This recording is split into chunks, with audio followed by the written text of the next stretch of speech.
At 11:47 p.m. on December 17, 1942, the night sky above the Ruhr Valley burned like a furnace. RAF Lancaster bombers, black silhouettes against a wall of fire, were being hunted by invisible eyes. In the control bunkers below, the operators of Germany's Würzburg radar network watched glowing blips sweep across phosphorescent screens, each one representing a British aircraft. Within 12 minutes, 14 of them vanished. The searchlights that reached upward from the ground were no longer guessing. They were guided by mathematics, electricity, and radar beams that pierced the dark like invisible knives. The men who flew the bombers called it the Black Lottery. Every mission meant gambling with death in the silence between the radar ping and the first shell burst. At RAF Waddington, ground crews stared into the night, waiting for the familiar rumble of Merlin engines that never came. In the debriefing hut, an officer whispered, "They saw us again, every time." The Air Ministry scientists had already tested every idea they could imagine: rubber coatings, magnetic powders, even paper skins. None of it fooled radar. The German frequencies sliced through darkness and paint alike. What no one knew was that the solution would come not from a laboratory, but from a small industrial building on the outskirts of Glasgow, Scotland. Inside that factory, the air was thick with the smell of coal dust, solvents, and machine oil. Rows of women in overalls mixed batches of black paint used for night camouflage. Among them was 26-year-old Margaret Lewis, a former school teacher turned wartime chemical assistant. Her job was simple: to stir, measure, and record viscosity levels of standard RAF matte coatings. Yet that night, while the wireless radio crackled with news of another lost squadron, she paused to look at the tin of pigment in front of her. The formula was standard carbon black suspended in linseed oil, but its surface glimmered faintly under the factory lights. It reflected more than it absorbed. To anyone else, it was just paint. To Margaret, it was a question waiting for an answer. She thought about her father, a miner who used to come home covered in soot so deep it absorbed the daylight itself. When he stepped through the door, he seemed to carry darkness on his skin. That was real black, she thought, not this shiny surface pretending to be night. The idea took root quietly. She scraped soot from the furnace pipes, mixed it with a small portion of lampblack used for printing ink, and stirred it into the base compound. The mixture turned thick and grainy, duller than anything she had seen before. When she brushed a streak across a metal panel, it seemed to swallow the light completely. Outside, sirens wailed as German bombers crossed the channel. Margaret set down her brush and listened. She could not know that the paint drying in front of her would one day fly over Berlin, absorbing both light and radar echoes. She could not know that her mixture would help thousands of airmen come home. For now, she was just another worker in a war that measured progress in tons of steel and gallons of blood. While the Air Ministry calculated losses, one woman was changing the physics of survival with a coffee tin, a paintbrush, and an idea no engineer had tested. History would remember the men who flew into the fire, but not the woman who made their wings disappear. If you believe that even the smallest act can alter the outcome of a war, type the number 7 in the comments. If you think luck decides, everything hit the like button instead. Either way, stay with us, because what began in that Scottish factory would soon reach the skies over Germany, and nothing in the night would ever look the same again. By the beginning of 1943, every British bomber crew knew the odds. One aircraft lost for every 18 sorties. To the statisticians at the Air Ministry, it was a ratio. To the men who climbed into the black hulks of Lancasters and Halifaxes, it was a death sentence written in probability. Over Germany, radar-directed flak was no longer guesswork. It was science refined through hundreds of nights of observation. German operators sitting in reinforced bunkers used the Freya early warning system to pick up approaching bombers more than 70 miles from the coast. Moments later, Würzburg radar units locked onto individual aircraft, tracking them with uncanny precision. Spotlights turned, anti-aircraft guns slewed upward, and the night exploded. Pilots described it as flying into a storm made of light. The beams crossed and merged, forming white columns that chased their shadows across the sky. When a searchlight caught a bomber's wing, the glare was instantaneous, 1 second of reflection that revealed everything. Within seconds, 88mm shells burst around the trapped aircraft, turning the night into a cage of fire. Crews called it being coned. Once that cone of light found you, you didn't escape. The reflective paint on their aircraft, meant to blend with darkness, had become a traitor. Under radar and searchlight beams, its glossy surface shimmered like wet metal. Engineers at the Royal Aircraft Establishment at Farnborough were desperate. They tested every conceivable camouflage, graphite-based coatings, rubberized finishes, even rough sand-blasted paint. Each formula promised results in the laboratory but failed in combat. At best, the coatings dulled searchlight reflection by a few percent. On radar, they offered no improvement at all. Reports stacked higher than the bodies. One internal memo admitted, "Our bombers are visible to enemy radar from 50 miles away. We are fighting mathematics with paint."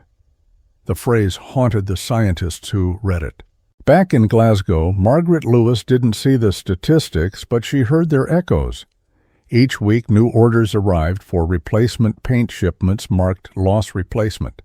It meant another squadron had burned, another set of airframes was needed. Her supervisor muttered that the ministry wanted darker paint, but darker had already been tried. "They think we can hide an airplane with black," he said, laughing without humor. Margaret said nothing. She knew the problem wasn't the color, it was the light that refused to die on the surface. Every night after her shift, she walked past the factory rail yard where crates of paint were loaded for delivery. The drums were labeled Night Finish Type 2, a way approved by Bomber Command. She knew what that approval meant. The coating met every standard except the one that mattered. When she looked at the glossy black surfaces of the tanks under the yard lamps, she could see her reflection. In war, reflection was death. The men who studied radar believed the answer lay in electronics counterjamming decoy transmitters' false echoes. The paint department was an afterthought, a minor technical concern delegated to civilian factories, run mostly by women. Yet the irony was cruel. The solution to radar reflection would not be found in circuits or antennas, but in chemistry. The scientists at Farnborough were designing complex equations to model radio wave absorption, never imagining that a handful of soot particles might do the same work better. On January 14th, an RAF technical officer visited the Glasgow plant to inspect production quality. He stood among the workers with a clipboard, reciting instructions about viscosity and drying time, barely glancing at the women who mixed the compounds by hand. Margaret watched him walk past the testing panels mounted on the wall.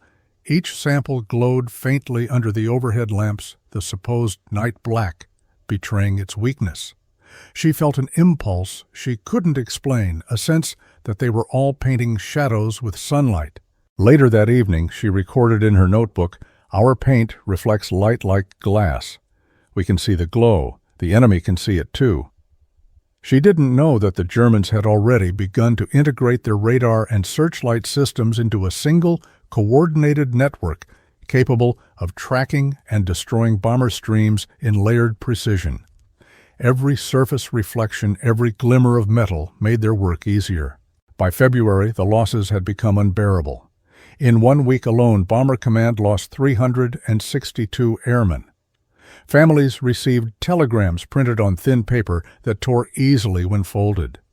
Newspapers spoke of heroic sacrifices, but the truth behind the numbers was technological defeat. The war in the air was being decided not only by courage but by physics, and physics was on the enemy's side. While the official laboratories buried themselves in equations, Margaret was about to do something no scientist would dare: break the formula, defy the regulations, and try to make darkness itself a weapon. What she didn't yet know was that her next batch of paint would turn the invisible mathematics of radar into a silent advantage for the men who flew through hell every night. If you were one of those scientists staring at endless failure, would you still keep searching for an answer? Type the number 7 in the comments if you would. Hit like if you believe some problems are simply beyond human reach. Either way, keep watching because one woman's defiance was about to prove both sides wrong. The blackout came without warning. One moment the factory hummed with the low thunder of mixing drums and compressors, and the next, silence swallowed everything. The air raid sirens outside howled as power was cut to the city grid. Workers froze where they stood. Somewhere in the darkness, a supervisor shouted for everyone to stay calm and keep away from the machinery. But Margaret didn't move. She was alone at the back of the paint bay, a single lantern flickering beside the metal panels she had coated earlier that day. In the dim glow, the samples shimmered faintly, like dull metal. She reached for the tin she had mixed in secret, a rough blend of furnace soot and lampblack, scraped from an old printing press. She dipped the brush, painted a wide stroke onto a spare aluminum sheet, and held it up to the light. The reflection vanished. Where the others gleamed like wet coal, her panel absorbed the glow entirely. She lifted the lantern closer. Still nothing. No glint, no shine, no hint of a surface at all. The darkness seemed to swallow the flame. For the first time she realized she was staring not at paint, but at an absence, a man-made void.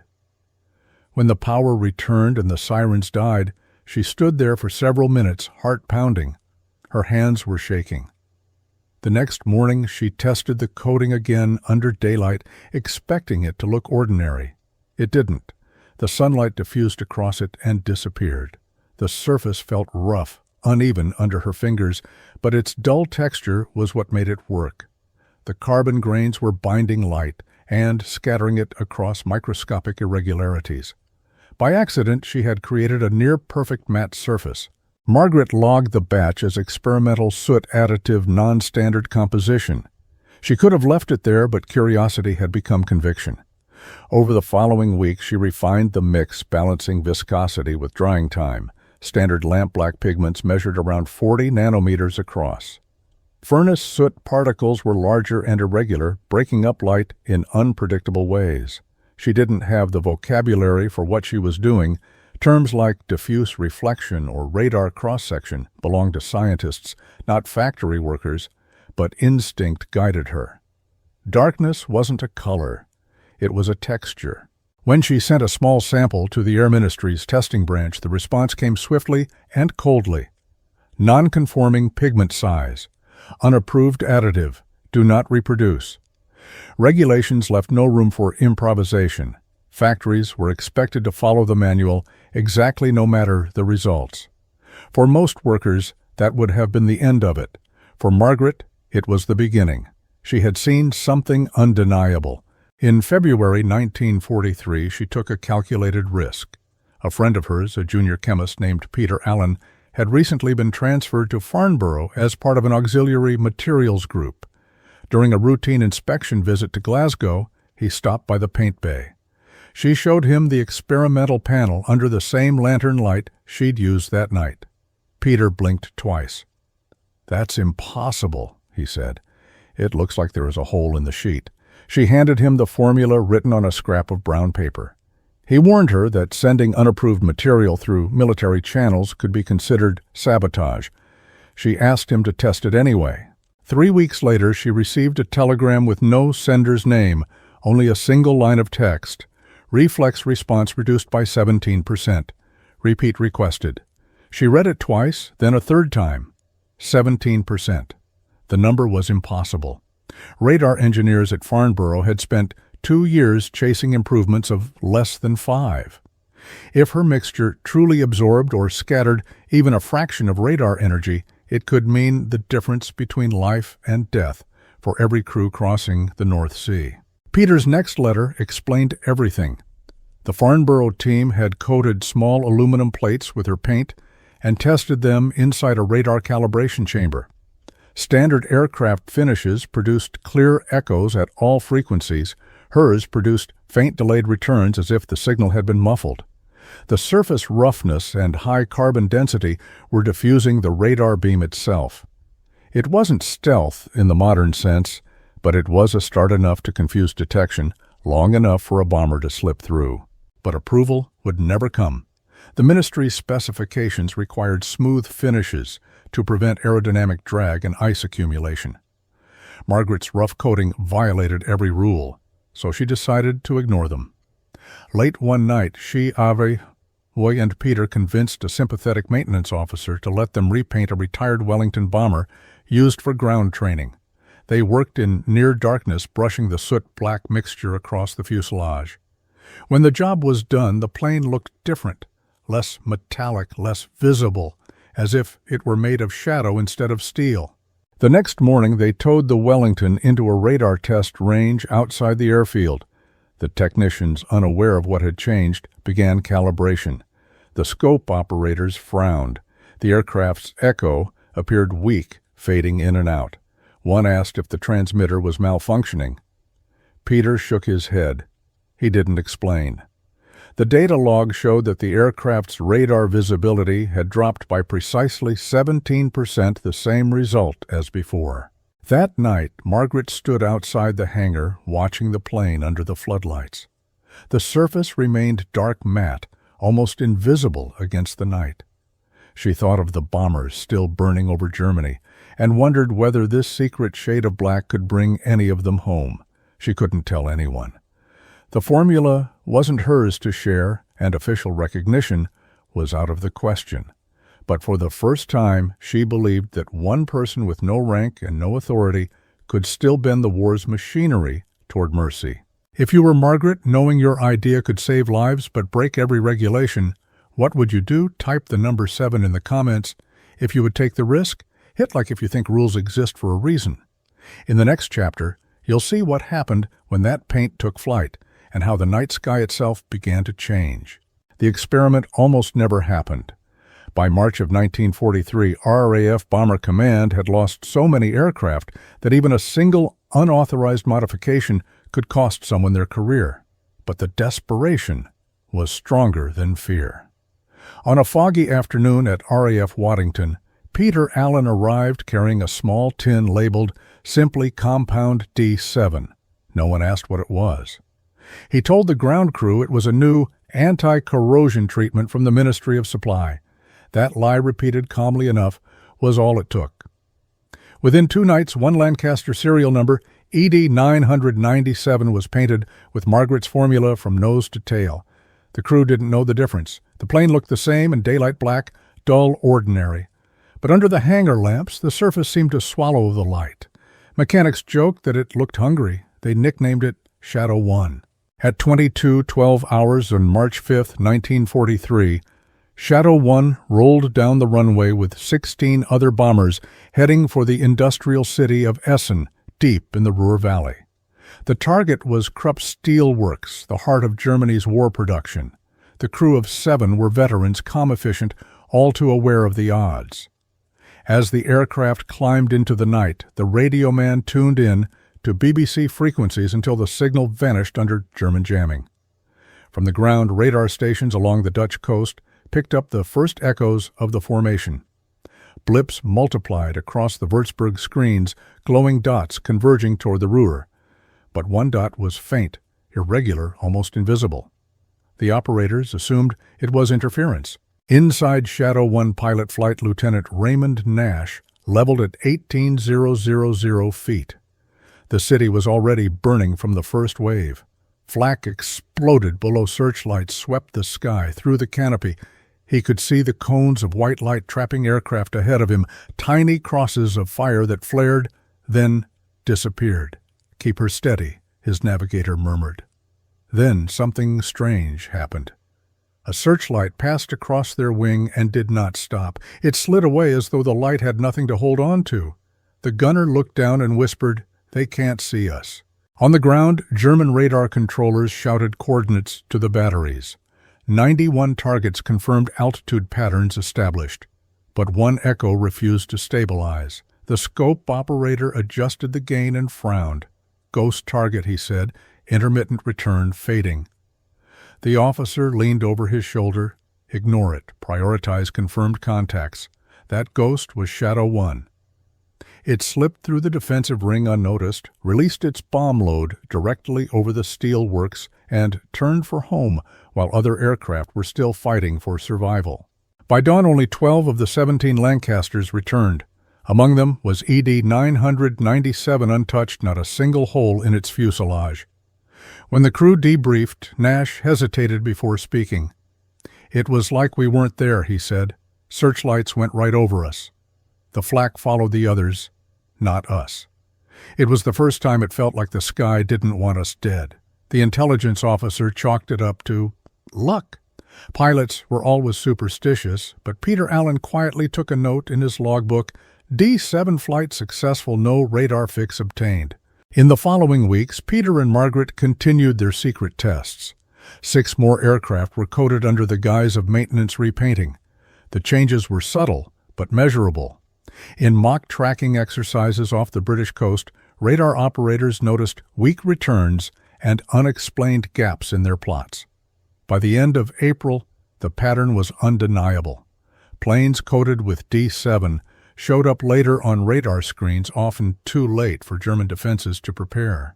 Then came the second proof, the night of April 27, 1943. Bomber Command launched Operation Gomorrah, a massive strike on Hamburg. Among the formation, 5 D7-coated Lancasters took part.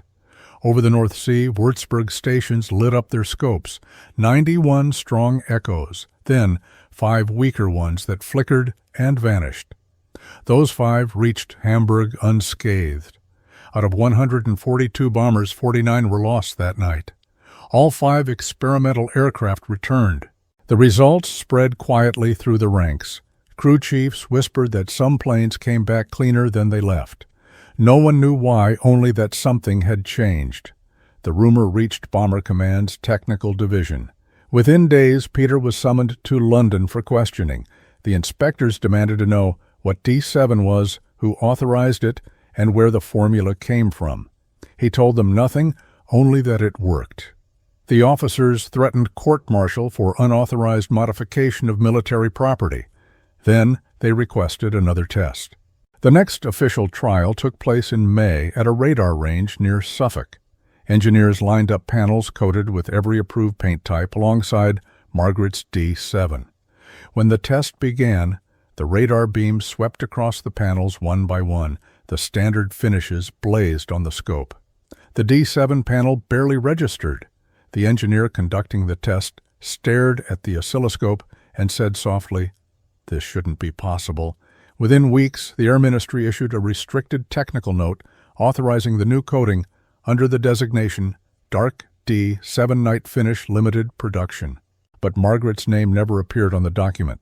The credit went to a committee that had never touched a paintbrush. The coating spread quickly across RAF stations first, the Pathfinder squadrons, then the main bomber force. By July, nearly every night flying aircraft leaving British soil carried her invisible armor. Losses began to drop. Crews noticed they were intercepted less often, coned less frequently. They didn't know why. That summer, Flight Lieutenant Nash returned from his 13th mission alive again. Standing beside his aircraft still streaked with soot, he looked at the dull black wings and said, "It's not luck. It's whatever this is." He ran a gloved hand along the surface.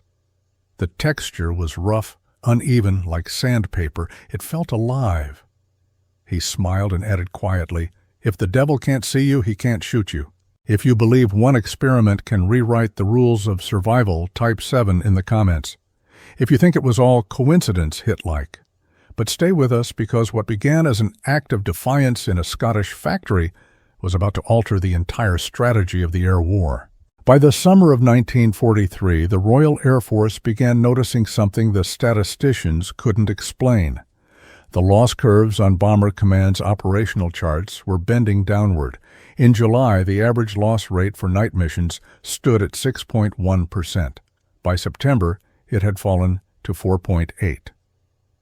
That difference might look small on paper, but in war, each decimal meant hundreds of men who came home. Intelligence officers attributed the change to improved tactics, to Pathfinder accuracy, to luck. But on the hangar floors, where ground crews handled every aircraft that left and returned, the whispers told another story. The planes coated with the new dark D7 finish came back more often than they failed to. At the Air Ministry, radar specialists studying captured German documents began to see confirmation. Reports from Luftwaffe night fighter divisions mentioned faint echoes, delayed tracking, and targets disappearing from scope. The phrases were repeated in debriefings from flak battery commanders. The Germans had upgraded their Würzburg-Riese radar to double transmission power, but their detection range was inexplicably shrinking. They blamed interference jamming even atmospheric anomalies. None of them suspected that the darkness itself had changed. Meanwhile, D7 production expanded quietly across Britain. The paint plants in Glasgow and Birmingham worked around the clock shipping barrels of the mixture under the classification Type N3 surface finish. Each batch was recorded by lot number, never by inventor. Margaret's signature appeared nowhere.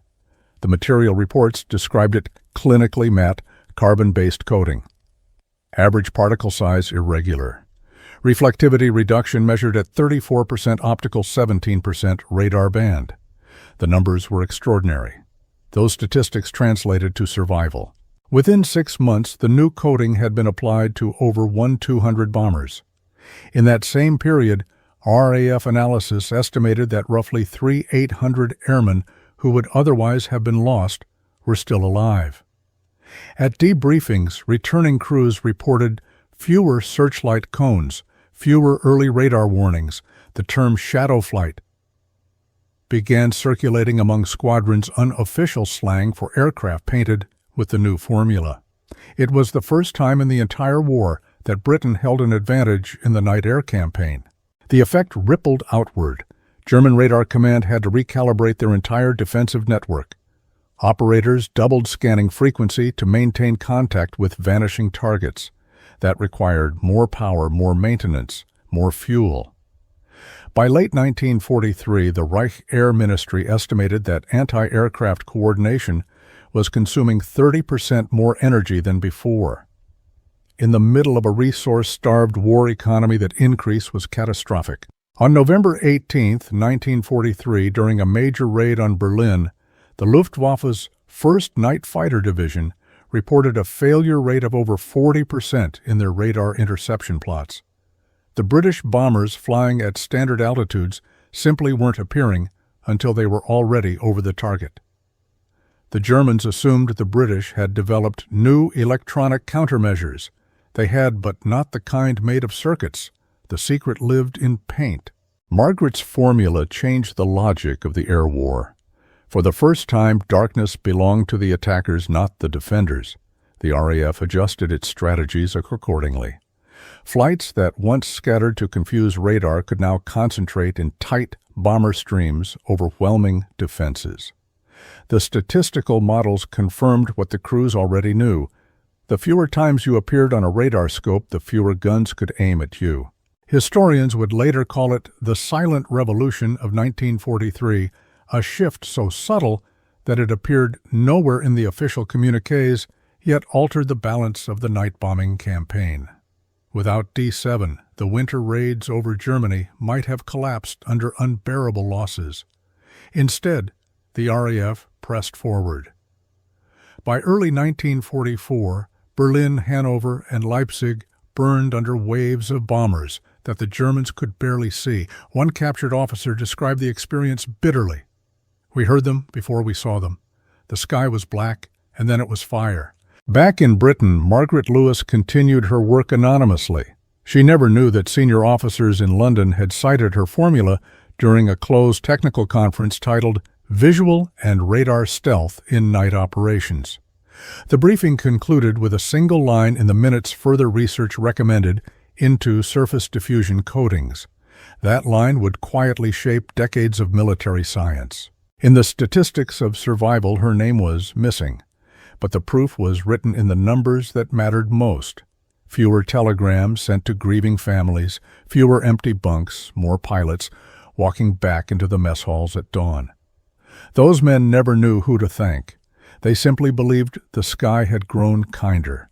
If you believe technology alone doesn't win wars, but the courage to break rules does, type 7 in the comments. If you think it was all part of strategy and timing, hit like. Either way, stay with us, because behind every victory chart lies a human cost, and behind every number, someone who refused to accept that death was inevitable. When the war finally ended, the world celebrated heroes with medals and parades. Fighter aces returned to applause generals, gave speeches, and entire cities hung banners of victory. In Glasgow, the factory where the dark D7 paint had been born simply changed its sign and went back to producing industrial coatings. The war contracts were over, the machines kept running, but the urgency was gone. Most of the women who had worked there were laid off or returned to their families. Margaret Lewis stayed for a few more months, closing out the paperwork. One day she noticed a crate marked obsolete materials. Inside were several dusty tins of her formula, still sealed, their labels faded. She ran her fingers across the stenciled letters, type N3, and felt a sudden hollowness. The war that had consumed everything had ended without her name ever being spoken. Her contribution remained classified under the bland heading Ministry Experimental Coatings Miscellaneous. The official history credited advances in surface treatment technology to an anonymous technical committee. Margaret was not part of it. There was no medal, no letter of thanks, not even a mention in the archives. To the bureaucracy, she had been a temporary assistant, one of thousands. But for her, the memory of those nights, the smell of soot, the hiss of mixing drums, the quiet realization that she had made darkness visible never faded. In 1946, she returned to teaching chemistry at a small girls' school outside Edinburgh. The students knew her as Miss Lewis Patient, and Precise, the kind of teacher who could turn any experiment into a story. When one of her pupils asked about her wartime work, she smiled faintly and said, "We mixed paint. Nothing important." At night she would listen to the BBC broadcasts about rebuilding Europe, and occasionally a familiar sound would drift through the heavy rumble of aircraft engines overhead. Each time she heard it, she felt an ache that words couldn't touch. Those engines had carried men she would never meet, lives that had depended unknowingly on the strange black mixture she had created in a moment of defiance.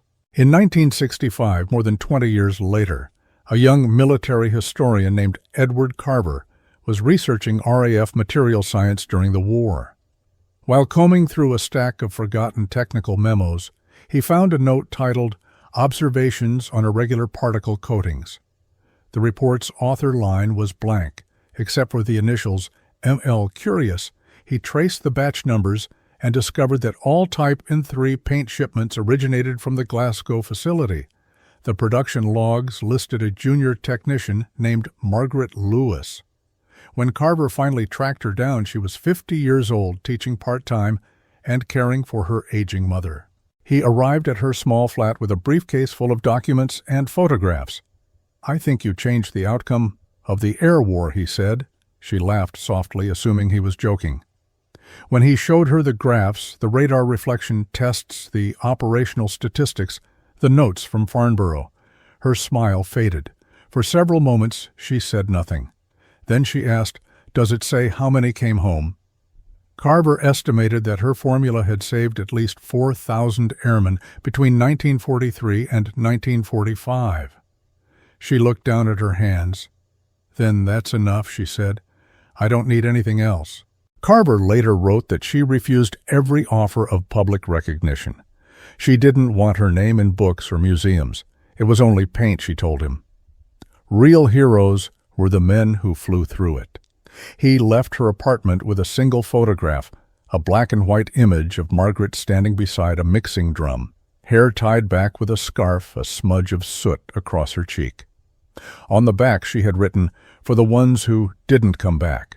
Decades later, when Bomber Command veterans gathered for reunions, some of them remembered how the new paint had looked on their aircraft, rough matte, strangely lifeless under the hangar lights. One pilot described it in his memoir. "It wasn't just a color, it felt like armor, made of night. We didn't know who made it, but we trusted it. That black kept us alive." None of them ever learned her name. In the quiet years of her retirement, Margaret rarely spoke of the war. She tended a small garden behind her cottage and read books about astronomy. She liked the idea that light could travel for millions of years and still arrive soft and intact. Perhaps that was how memory worked, too faint, but enduring, crossing impossible distances. When she died in 1987, the local newspaper printed a small obituary. Margaret Lewis, former teacher and industrial chemist, age 70. No mention of her invention, no reference to the thousands of lives it had touched. But in the archives of the Royal Air Force Museum, the paint sample labeled Dark D7 still sits under glass. Beneath it, in small type, are the words, "Origin unknown." If you believe true courage doesn't always wear uniform, type 7 in the comments. If you think history forgets too easily, hit like, because the next chapter of this story isn't about what she made, but what it became, how one woman's forgotten experiment would quietly lay the foundation for the next generation of invisible wings. In 1983, 4 decades after Margaret's paint first darkened, the wings of a Lancaster engineers at Lockheed Skunk Works were experimenting with something that looked eerily familiar. The project was classified under the code name Have Blue, the prototype for what would become the F-117 Nighthawk, the world's first operational stealth aircraft. They were testing radar-absorbent materials coatings that could diffuse electromagnetic waves instead of reflecting them. Among the formulas evaluated was a carbon-based composite with microscopic irregularities, remarkably close in concept to the one developed in that Glasgow factory in 1943. None of the engineers knew her name, but they were chasing the same ghost, how to make a plane disappear. The science had advanced, the materials had changed, yet the principle remained exactly as she had discovered it by accident during a blackout. Darkness properly engineered could protect life. Military historians later traced the lineage of modern stealth coatings back through decades of incremental improvements to Farnborough's wartime radar experiments, to the anonymous Type N3 surface finish, and finally to the factory records bearing her initials. The chain was unbroken. Every matte surface designed to scatter radar owed something to the forgotten woman who first mixed soot and lampblack in a coffee tin. When Carver published his book The Invisible Edge in 1991, he dedicated an entire chapter to the woman who painted the night. It was the first time Margaret Lewis's name appeared in print beside the technology she created. The book included the photograph she had given him years earlier, Margaret standing by the mixing drum, a faint smile, eyes focused on something unseen.